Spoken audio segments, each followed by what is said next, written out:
चलो, तो वेक्टर की बात करते हैं। तो देखो, अपन बात करेंगे फिजिक्स में। तो फिजिक्स में क्वांटिटी होती है, अपन ने पढ़ा, खूब सारी क्वांटिटीज पढ़ी है, चैप्टर 1 में अपन ने यही पढ़ा। अब इन क्वांटिटीज के 3 टाइप होते हैं, देयर आर 3 टाइप्स, समझना अच्छे से ना। 3 टाइप होते हैं। जैसे मैं आपको बोलूंगा, एक है स्केलर, एक है स्केलर, समझ लो। एक है टेंसर और एक है वेक्टर, समझ लो। So there are 3 types of quantities. 3 तरह की क्वांटिटीज होती है। एक स्केलर हो गया, एक टेंसर हो गया और एक वेक्टर हो गया। There are 3 types of quantity. अब ये स्केलर, टेंसर, वेक्टर क्या होता है, समझ लो। जैसे कई क्वांटिटीज होती हैं, they do not need any direction. जैसे मैं बोलता हूं कि मेरा वजन कितना है, तो मैंने बोला मेरा वजन 80 किलो है इन ईस्ट डायरेक्शन, उत्तर दिशा में, पूर्व दिशा में 80 किलो है। तो क्या यहाँ पर पूर्व दिशा का कोई मतलब हुआ? That have any no mean? Sir. कोई नो मतलब सर। नहीं हुआ, समझ लो। आप दुकान पे गए, दुकान वाले को बोले भाई चीनी दो, 2 किलो चीनी दो, तो आप उसको बोलते हो ना 2 किलो चीनी, ऐसे थोड़ी बोलते हो 2 किलो चीनी ऊपर से देना, 2 किलो चीनी दाएं से देना, 2 किलो चीनी बाएं से देना। तुम तो बोल दो बेवकूफ हो, वो थोड़ी ऐसे करेगा, समझ रहे? 2 किलो ऊपर से दे, नीचे से दे, दाएं से दे, बाएं से दे, रहेगी तो 2 किलो ही, समझ रहे हो? तो कुछ क्वांटिटीज है जिनके लिए डायरेक्शन का कोई इंपॉर्टेंस नहीं, वो क्वांटिटीज कहलाती है स्केलर, दे आर स्केलर, समझ रहे हो? और कुछ क्वांटिटीज है जिनके लिए डायरेक्शन का बड़ा महत्व होता है। जैसे मैं आपको बताता हूं, अपनी क्लास में से 4 बच्चे हैं, देयर आर 4 स्टूडेंट्स।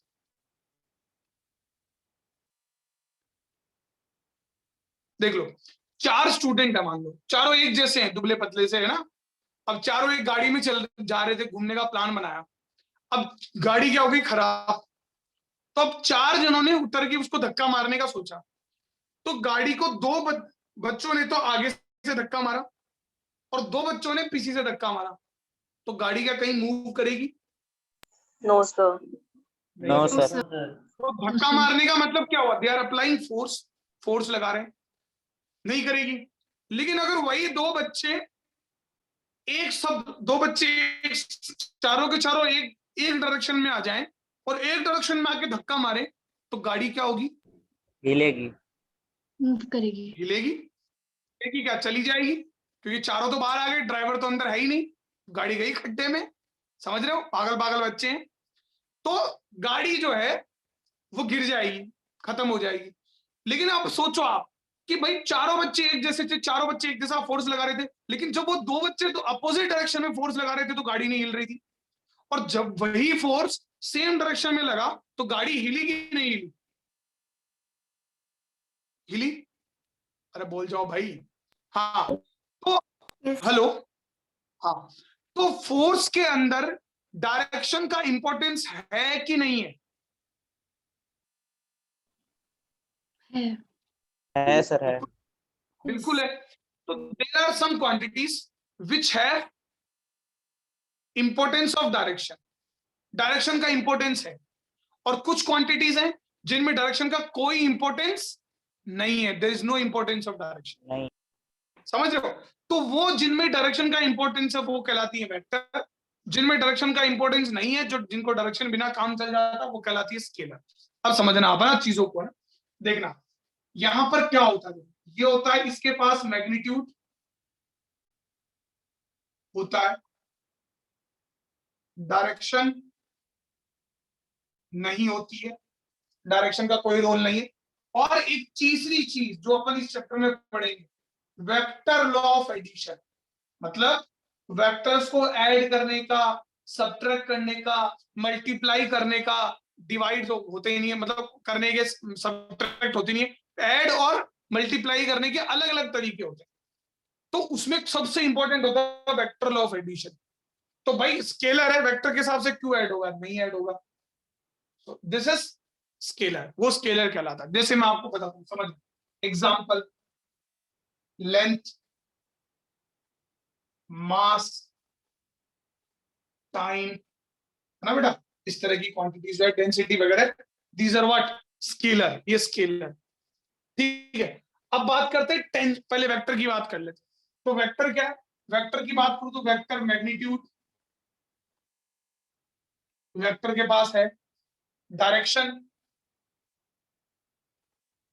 वेक्टर के पास है vector law of addition.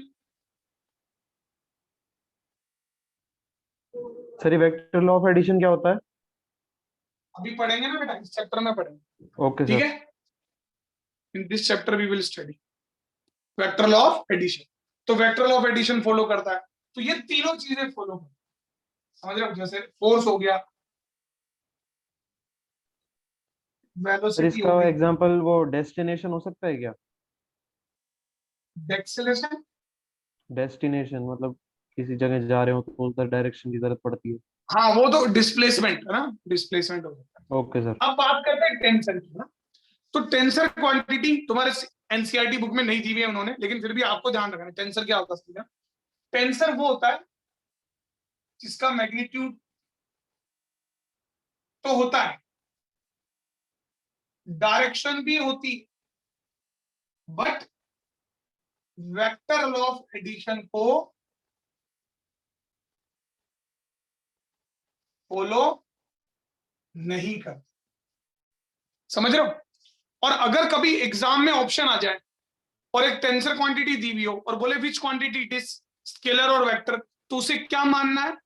Scalar. क्यों? क्योंकि वेक्टर वही क्वांटिटी है जो इन तीनों को फॉलो करे, जिसके पास मैग्नीट्यूड हो, डायरेक्शन हो और वेक्टर लॉ ऑफ एडिशन जो इस चैप्टर में पढ़ेंगे वो उस पर लागू होता। समझ में आया? अब टेंसर का एग्जांपल मैं तुमको बताता हूं, तुमने कई बार तुम्हारे दिमाग में आया हो, करंट। करंट करंट का मैग्नीट्यूड होता है, बिल्कुल होता है सर। करंट की डायरेक्शन होती है, बिल्कुल होती है, but still it is not what, ये वेक्टर नहीं है। क्यों नहीं है वेक्टर? क्योंकि ये वेक्टर लॉ ऑफ एडिशन को फॉलो नहीं करता है। पूरी तरह से स्केलर में रखना भी गलत है, क्योंकि इसके पास डायरेक्शन है बेटा। तो इसलिए इनके लिए ऐसी बहुत सारी क्वांटिटीज है जो अभी अपन समय के साथ पढ़ोगे, तो उसको अपन ने उठा के पटक दिया, किसमें एक अलग कैटेगरी बना दी, टेंसर। समझ में आ गया सबको? Yes sir. Yes, note sir. कर लो, नोट कर लो। ओके,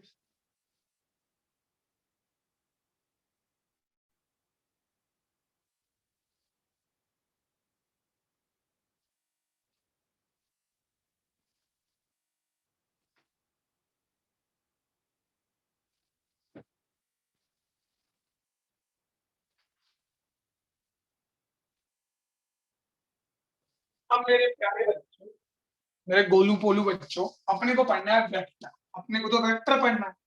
अब ये वेक्टर क्या है, क्या चीज होती है, देखना समझना। वेक्टर, तो सबसे पहले अपन देखेंगे कि रिप्रेजेंटेशन ऑफ वेक्टर। भाई साहब वेक्टर को रिप्रेजेंट कैसे करते हैं?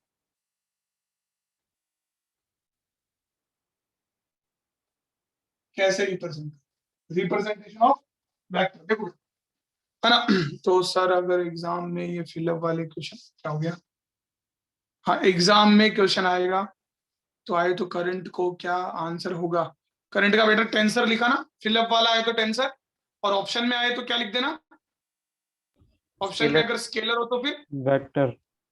आशिता बेटा आप दो डिवाइस से, Yes, sir. आज नेटवर्क प्रॉब्लम है। ओके ओके चलो। तो रिप्रेजेंटेशन ऑफ वेक्टर, ठीक है बेटा। फिलअप वाला आएगा तो टेंसर लिखो, खुश होगा एग्जामिनर, बच्चे को इतनी अच्छी नॉलेज है, हो सकता है उसको ही नहीं पता, वो सीख जाए वो दो चार बातें। अब देखो अगला, तो वेक्टर रिप्रेजेंटेशन, गलत तो ना दो, कर दे कहीं सर। क्या हो बेटा देवांश? गलत ना कर दे कहीं। गलत नहीं कर सकता हूँ, समझ रहे हो? ऐसे गलत नहीं होता, गलत नहीं करते, उसको पता है ऑनलाइन का जमाना है, बच्चे को 2 मिनट लगेंगे, नेट पे से निकाल के ले आएगा, देखो सर ये है, ठीक है। तो सबसे पहले देखो, तो सिंबॉलिक, सिंबॉलिक तरीका क्या, व्हाट इज अ सिंबॉलिक तरीका?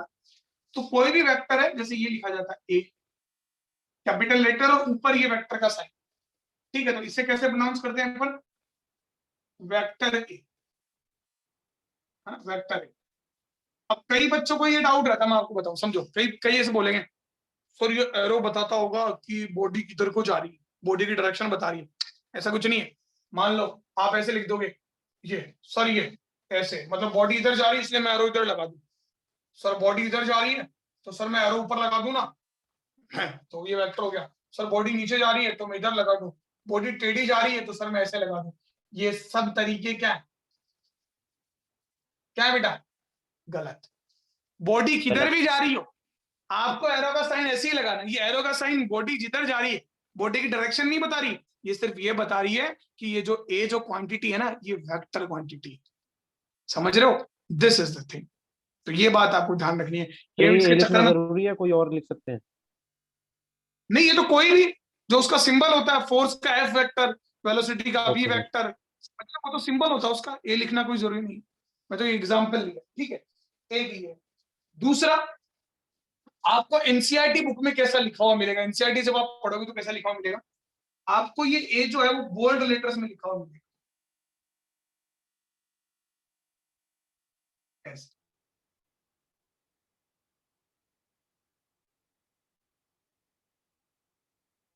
इस तरह। तो आपको बोल्ड लेटर्स, बड़ा बड़ा मोटा मोटा, समझ रहे हो? तो ये भी बेसिकली क्या, it is also symbol of vector. अगर कोई भी क्वांटिटी बोल्ड लेटर्स में लिखी भी हो तो वो वेक्टर है, दैट इज द वेक्टर। बात समझ में आई कि नहीं आई? तो वेक्टर का सिंबॉलिक रिप्रेजेंटेशन कैसा होता है? ऊपर ये साइन या फिर बोल्ड लेटर्स, है ना, रिटन इन बोल्ड लेटर्स। लिख लो ये फटाफट।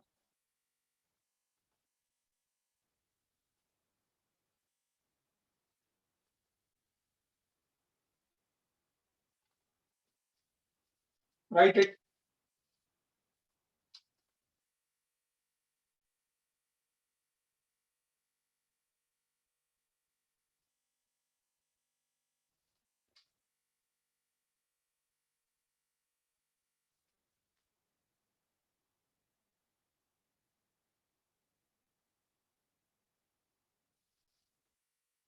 बेटा मिटा दूं?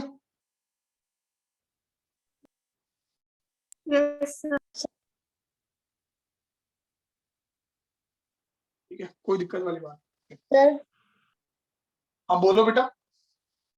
सर इस बोल्ड लेटर के ऊपर एरो नहीं लगाएंगे? नहीं नहीं, उसके ऊपर एरो लगाने की कोई जरूरत नहीं। बोल्ड लेटर के ऊपर एरो लगाने की कोई जरूरत नहीं, ठीक है। Okay. Bold letter itself represent vector ना। अब दूसरा जो रिप्रेजेंट आता है वो आता है graphic.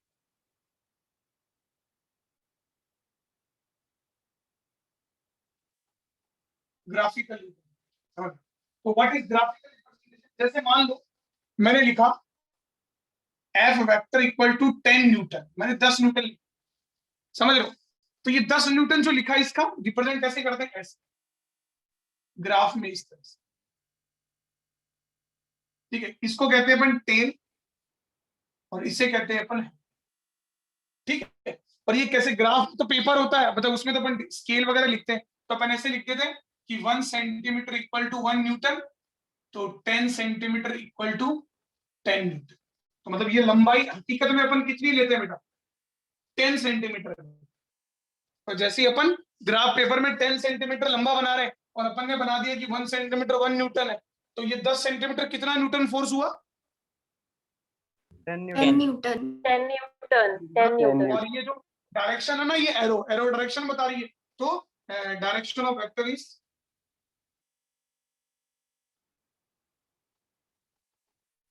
From tail to head. Tail to head. तो ग्राफिकल फॉर्म में अपने को डायरेक्शन का पता होता है। अब अगर ये डायरेक्शन अपोजिट होती तो ये इधर बनती, समझ रहे हो? ऊपर होती तो इधर बनती। तो जो बेसिकली डायरेक्शन का जो अपने को पता रहता है, दैट अपने को इसमें पता रहता है, ग्राफिकल में अपन बता सकते हैं, ठीक है। अब कई बच्चे सोच रहे होंगे कि सर जैसे मान लो एग्जांपल, अगर ये तो फोर्स 10 न्यूटन में छोटा है, मान लो अपने को फोर्स थोड़ा बड़ा दे दे, मान लो जैसे फोर्स दे दिया स्केल 50 ले लेंगे ना अपन, स्केल बड़ा ले लेंगे फिर अपन। हाँ वेरी गुड, स्केल छोटा ले लेंगे, छोटा हाँ सॉरी।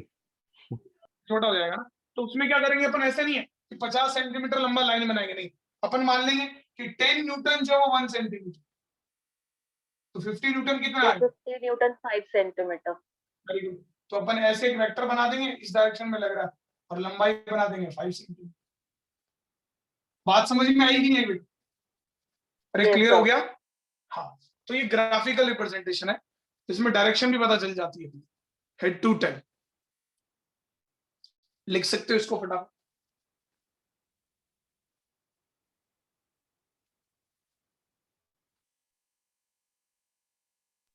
सर ये वाला तो आपने ग्राफिकल बताया, इससे पहले वाला कौन सा बताया था आपने? Symbolic, symbolic. Okay sir.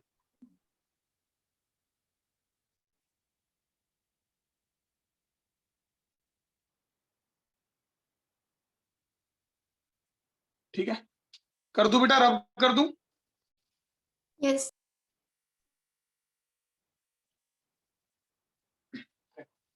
तो ये चीज है, तो ये बहुत आसान आसान बातें हैं, अभी तो मैं बिल्कुल बेसिक बेसिक बात बता रहा हूँ वेक्टर की। I am dealing with just basic things in vector. अब बात करेंगे अपन डायरेक्शन सेंस, थोड़ा बहुत डायरेक्शन का सेंस होना चाहिए। देखो क्या होता है, जैसे ये अपन बात करें, ये क्या होता है, this is what, north, south, east, west, यही होता है, नॉर्थ साउथ ईस्ट वेस्ट। और ये जो डायरेक्शन होती है वो क्या होती है, नॉर्थ ईस्ट। और ये जो डायरेक्शन होती है वो क्या होती है बेटा, वेस्ट साउथ। ठीक है, और ये जो डायरेक्शन होती है वो क्या होती है, नॉर्थ वेस्ट। और ये जो डायरेक्शन है वो क्या है बेटा, साउथ ईस्ट। समझ रहे हो? South तो east. अगर north east, north west, north south, west south, ठीक है, साउथ ईस्ट बोले तो समझ में आ गया। और ये एंगल कितना होता है, व्हाट इज दिस एंगल? 45. अरे 45, वेरी गुड, 45 होता है, 45 डिग्री। ठीक है, तो ये बात अपने को ध्यान रखनी है, डायरेक्शन का अपने को सेंस होना चाहिए। नोट कर लो इसको एक बार,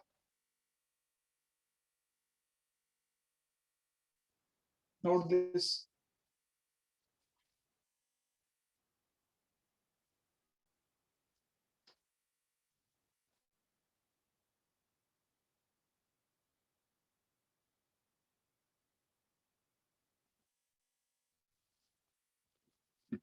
मिटा दू बेटा? तो यहां से एक बात अपन लिख सकते हैं कि अगर कोई वेक्टर 45 डिग्री है ना, ये वेक्टर एट 45,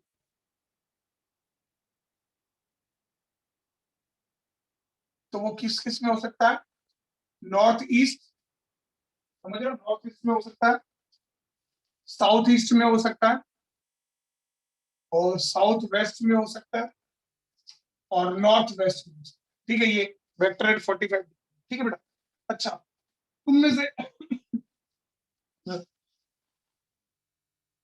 हाँ, तुम में से कई बच्चों ने ये सुना होगा, क्या बोलते हैं, ये पता होगा, न्यूज की फुल फॉर्म क्या होती है? न्यूज सुनते हो ना? No, north east, west, south. इसकी फुल फॉर्म क्या होती है, नॉर्थ, ईस्ट, वेस्ट और साउथ। ठीक है बेटा, आप देखना। अच्छा, एक बड़ा फेमस सा चैनल है जी न्यूज, सबने सुना होगा, जी न्यूज है ना? तो उसका सिंबल को कैसा है देखना ध्यान से, ऐसे, समझ रहे हो, इस तरह का सिंबल है उसका, जेड जैसा ही है, ऐसा टेढ़ा सा ही है ना, आप देखना, कभी ध्यान से देखना।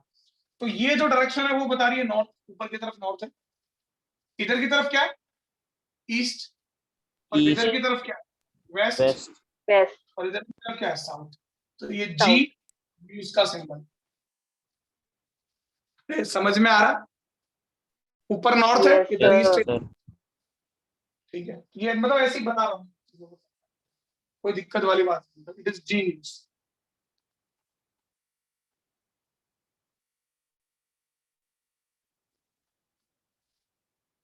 चलो लिख लो फटाफट, कोई दिक्कत वाली बात नहीं है, लिखते जाओ, नोट्स बड़ी इंपॉर्टेंट चीज है ना। चलो, अब देखो, अब मैं आपको कुछ वेक्टर्स दे रहा हूँ, और आपको उस वेक्टर्स को बनाना है, you to make those vectors है ना, उनको दिखाना है। ठीक है, तो नाउ लेट अस सी, मिटा दो इसको। Yes, sir. क्वेश्चन है, वेक्टर 1 जो है S1, वो 10 न्यूटन इन ईस्ट डायरेक्शन, ईस्ट की तरफ है, तो बनाना है वो, ग्राफ में बनाना है।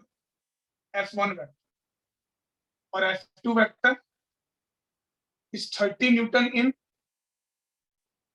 नॉर्थ ईस्ट की डायरेक्शन, समझ रहे हो? And F3 vector is 50 Newton 30 degree west of south, समझ रहे? और F4 is 100 Newton 60 degree south of east, समझ रहे? चलो, फटाफट बनाओ, डायग्राम बनाओ। कैसे बनाओगे, कैसे आप रिप्रेजेंट करोगे इन वेक्टर्स को?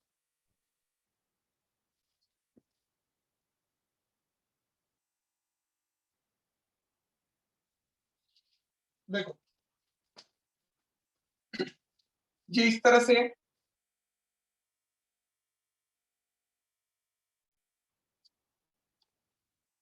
ये ऊपर वाला क्या होता है बेटा? नॉर्थ ईस्ट वेस्ट और साउथ, यही होता है बेटा देवांश? चलो, तो यही होता है। अब 10 न्यूटन इन ईस्ट डायरेक्शन कौन सा वेक्टर आएगा? इधर आ जाएगा। अरे बोलो बेटा, समझ में आ गया? Yes, sir. Hello, Yes, sir. Yes, sir. 30 newton in north east, मतलब ये वेक्टर कहाँ आएगा? यहाँ बीच में आएगा F2, और कितने डिग्री पे आएगा? यहाँ से 45 डिग्री। क्लियर हो गया बेटा? ये नॉर्थ ईस्ट डायरेक्शन हो गई। फिर 30 Newton 50 Newton 30 degree west of south. Sir, ठीक है। F2 पर हाँ बेटा, हेलो, बोलो।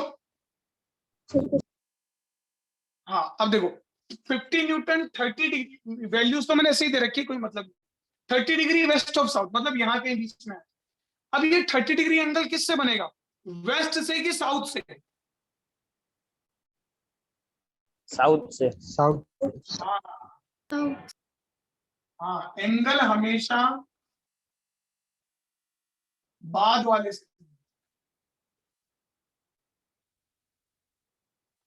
से बनता है, ध्यान रखना, नहीं तो बहुत प्रॉब्लम हो जाएगी ना।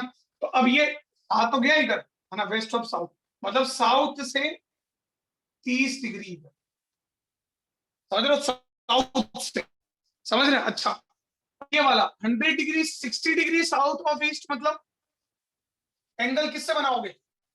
East. ईस्ट से, Sir, ईस्ट east से से. साउथ। ईस्ट से साउथ जाना 60 डिग्री, मतलब बाद वाली जो डायरेक्शन है उस पर बैठना है और उस पर बैठ के जाना है। तो उस पर बैठ के 60 डिग्री चले जाओ साउथ की तरफ, बाद वाली डायरेक्शन में बैठ गए 30 डिग्री चले गए वेस्ट की तरफ। ठीक है, दिस इज F4। ठीक है बेटा, बोलो समझ में आया? एंगल बनाना समझ में आया सबको? सर ये 10 न्यूटन sir. 30 न्यूटन ये क्या है? ये तो कुछ नहीं, तो मैग्नीट्यूड है इसका। जो 100 वाला है वो सबसे लंबा बनाएंगे ऐसे, लेकिन अच्छा। उसका यहाँ कोई रोल नहीं। Okay sir. ठीक है, हाँ, अपन तो डायरेक्शन सीख रहे हैं।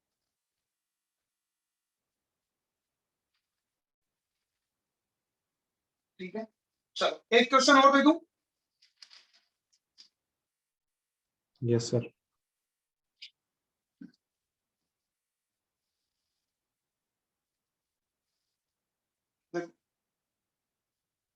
थोड़ा बहुत प्रैक्टिस हो जाएगा। इस बार वैल्यू नहीं दे रहा मैं। 15 डिग्री नॉर्थ ऑफ ईस्ट है F2, 30 degree east of north है F3, 60 degree south of east है, और F4 15 degree south of waste. फटाफट बना लो, कोई दिक्कत वाली बात नहीं, आराम से चारों वेक्टर बनाना आना चाहिए बेटा, है ना, बहुत काम है।